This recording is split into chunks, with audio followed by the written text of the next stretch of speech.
సంవత్సరము మే 25వ తేదీ నుండి తమిళ సాంప్రదాయం ప్రకారము జూన్ 2వ తేదీ అంటే వచ్చిన 2వ తేదీ మన సాంప్రదాయం ప్రకారము గురు మార్పు గురు పైచి అనేది కనిపిస్తూ ఉంది. మనకు మిథున రాశి నుండి కర్కాటక రాశిలోకి ప్రవేశము మరియు సెప్టెంబర్లో కర్కాటక రాశి నుండి సింహరాశి ప్రవేశం అనేటువంటిది కనిపిస్తూ ఉంది.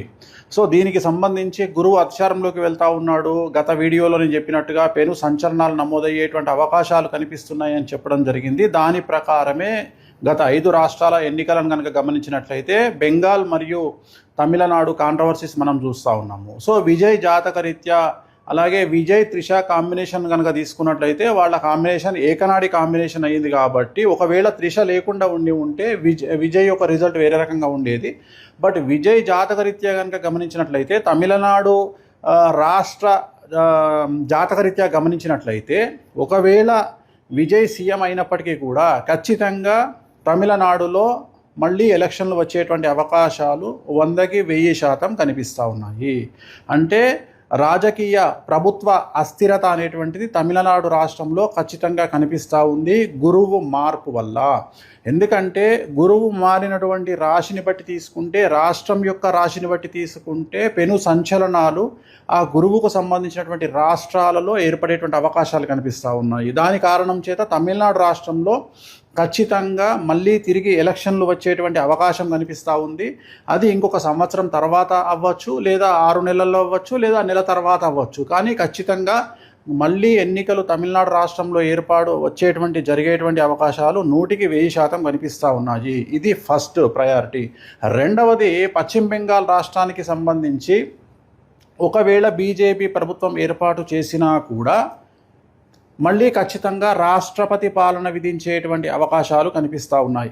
ఇక మీదట మమతా బెనర్జీ జాతకంలో తిరిగి ఎన్నికలలో పోటీ చేసి మళ్ళీ ముఖ్యమంత్రి అయ్యేటువంటి యోగము మమతా బెనర్జీ జాతకంలో కనిపించడం లేదు.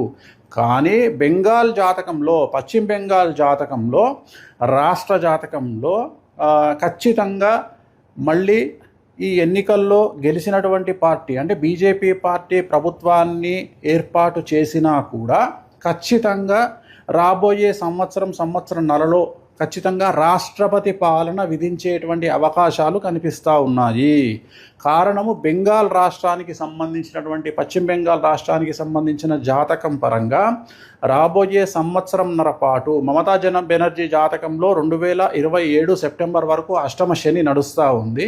సో ఖచ్చితంగా అలాగే రాష్ట్ర జాతకరీత్యా 2027 సెప్టెంబర్ వరకు అర్ధాష్టమ శని నడుస్తూ ఉంది.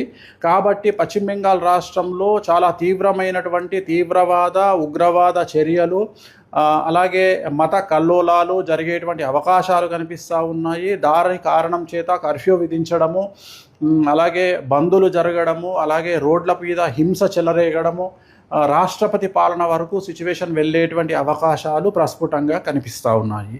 ఇవి 2 రాష్ట్రాలకు సంబంధించి. అలాగే ఇతరత్రా కనుక తీసుకున్నట్లయితే మనకు పూర్తిగా భారతదేశం కనుక తీసుకున్నట్లయితే ఈశాన్య రాష్ట్రాలకు లేదా తూర్పు ఈశాన్య రాష్ట్రాలకు సంబంధించి తీవ్రవాద చర్యలు ఉండేటువంటి అవకాశాలు ఉన్నాయి. అలాగే ఢిల్లీ కేంద్రంగా తీవ్రవాద చర్యలు ఉండేటువంటి అవకాశాలు ఉన్నాయి. ఇవన్నీ కూడా జూన్, జూలై, ఆగస్టు, సెప్టెంబర్ ఈ 4 నెలల్లో సంచలనాలు జరిగేటువంటి అవకాశం ఉంది. అలాగే విమాన ప్రమాదాలు జరిగేటువంటి అవకాశం ఉంది. నేను మాట్లాడేది June, July, August, September 2026 June, July, August, September సమయంలో భారతదేశంలో తూర్పు ఈశాన్య రాష్ట్రాలలో భూకంపం వచ్చేటువంటి అవకాశం ఉంది.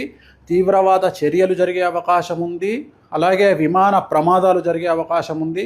అలాగే చాలా ఎక్కువగా జనసాంద్రత కలిగినటువంటి ప్రాంతాల్లో తీవ్రవాద చర్యలు జరిగేటువంటి అవకాశాలు కనిపిస్తూ ఉన్నాయి. అలాగే ఈ 4 నెలల్లో 2026 జూన్, జూలై, ఆగస్టు, సెప్టెంబర్ సమయంలో విమాన ప్రమాదములు జరగడము, ప్రముఖ వ్యక్తి విమాన ప్రమాదంలో చనిపోవడము, లేదా ఈ 4 నెలల్లో ప్రముఖ వ్యక్తి, అది సెలబ్రిటీ, రాజకీయాలు అవ్వచ్చు, సినిమా అవ్వచ్చు, ఇంకోటి అవ్వచ్చు, కాంట్రవర్షియల్ డెత్ ఉండేటువంటి అవకాశాలు ఉన్నాయి. సో ఇవన్నీ కూడా ఈ సందర్భంగా ప్రత్యేకించి జరిగేటువంటి అవకాశాలు ఈ ప్రత్యేకమైనటువంటి జూన్, జూలై, ఆగస్టు, సెప్టెంబర్ 2026 సంవత్సరంలో ఈ 4 నెలల్లో జరిగేటువంటి అవకాశాలు ఉన్నాయి. అలాగే తెలంగాణ రాష్ట్రంలో రాజకీయ సంచలనాలు లేదా తెలంగాణ రాష్ట్రంలో ప్రముఖులు జైలు పాలవ్వడము లాంటి సంఘటనలు కూడా ఈ 4 నెలల్లో గోచరిస్తూ ఉన్నాయి. అలాగే ఈ సంవత్సరం కనుక తీసుకున్నట్లయితే ముఖ్యంగా వ్యక్తిగతమైనటువంటి అంశాల జోలికి వచ్చినట్లయితే నేను ఇంతకు ముందు నుండి సంవత్సరం నుండి చెప్తా ఉన్నా, గురువు అతిచారంలోకి వచ్చినప్పుడు సంచలనాలు ఉంటాయని. సో ADCMSLI అనేటువంటి లెటర్లతో ఉండేటువంటి వాళ్లకు సమస్యలు ఉండబోతా ఉన్నాయి, ఇంక్లూడింగ్ T. సో ఈ లెటర్లతో ఉండేటువంటి వ్యక్తిగతమైనటువంటి జాతకులకు, అలాగే సింహరాశి, మీనరాశి, మేషరాశి, కుంభరాశి వాళ్లకు విపరీతమైన సమస్యలు ఉండబోతున్నాయి. అలాగే విమాన ప్రమాదాలు, తీవ్రవాద చర్యలు, విపత్తులు అనేటువంటివి ఈ సంవత్సరం కనిపిస్తూ ఉన్నాయి. ఈ నెల 25వ తేదీ మే 25, 2026 నుండి దీని ప్రభావం అనేటువంటిది మన దేశం మీద కనిపించే అవకాశం ఉంది. అలాగే ప్రకృతి టోటల్ ప్రపంచాన్ని తీసుకున్నట్లయితే ఒక పెద్ద ప్రముఖ వ్యక్తి, ప్రపంచానికి సంబంధించినటువంటి ప్రముఖ వ్యక్తికి సంబంధించినటువంటి నిష్క్రమణ అంటే డెత్ అనేటువంటిది కనిపిస్తూ ఉంది. అది